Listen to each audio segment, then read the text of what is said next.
The story of Jesus really cannot be described fully on this little demonstration record, or even by our printed material.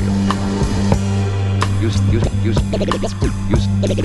simply must experience it yourself. We would like you to do just that. Hey there, friends.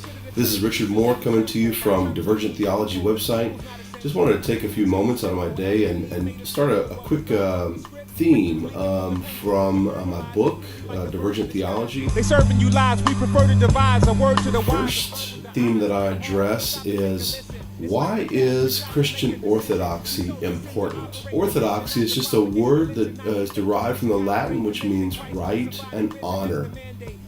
And what orthodoxy tries to do, or Christian orthodoxy particularly, tries to honor God by rightly characterizing Him. So if we were to say that God is not an eternal being, for instance, that would be an improper characterization of Him. He is an eternal being. He's unchangeable. He's immutable, which is a theological term. And that would be improperly characterizing Him. To say that He had a beginning or He had as an end is improperly characterizing Him. And so theological orthodoxy tries to characterize Him correctly. The next question you might ask is, why is it important to characterize God rightly? Or why is theological orthodoxy important? It won't cost you a fee, but that's because the cost was a whole lot at the tree. Since wages death, but His love is deep, so He paid the debt. Orthodoxy is important because it represents the Christian message, the identity and the mission of the church throughout the millennia. And it is the core of the gospel. So it's important that we as Christians have a basis, a fundament in proper knowledge and understanding of God. Orthodoxy is important because it's the faith of the individual Christian.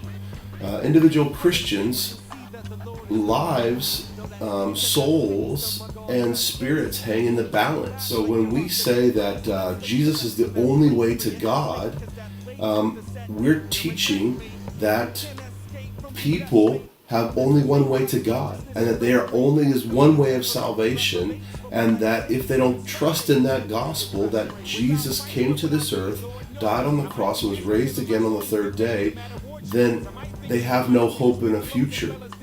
However, if we characterize Jesus rightly and they believe in the true gospel, then there is hope for eternity for those people.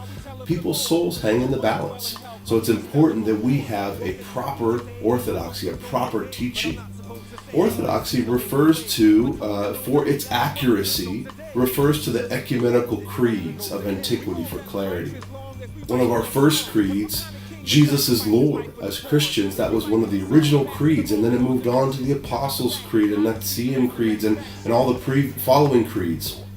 We take these creeds and it confirms Christian orthodoxy is most often expressed in magnificent, concise, and beautifully penned short lists of beliefs. Not what we imagine as theological, theology, I don't want to delve into theology.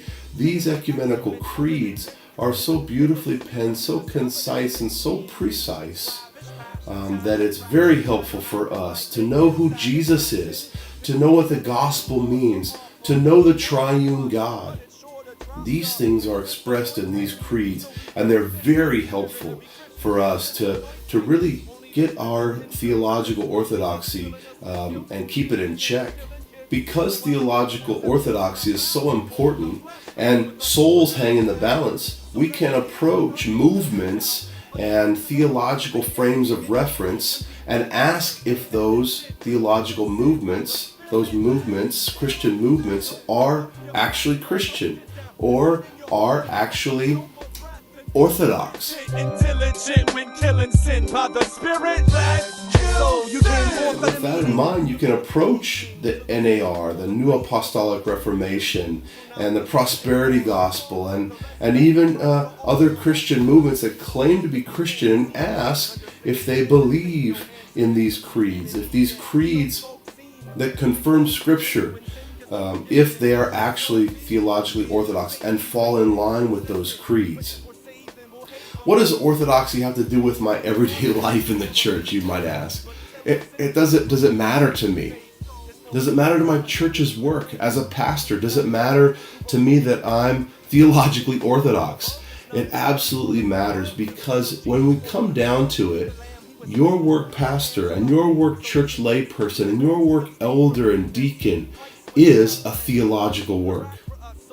Your job, your task as an elder, as a pastor, as a layperson in this world is to explain God to man. And that is theological work.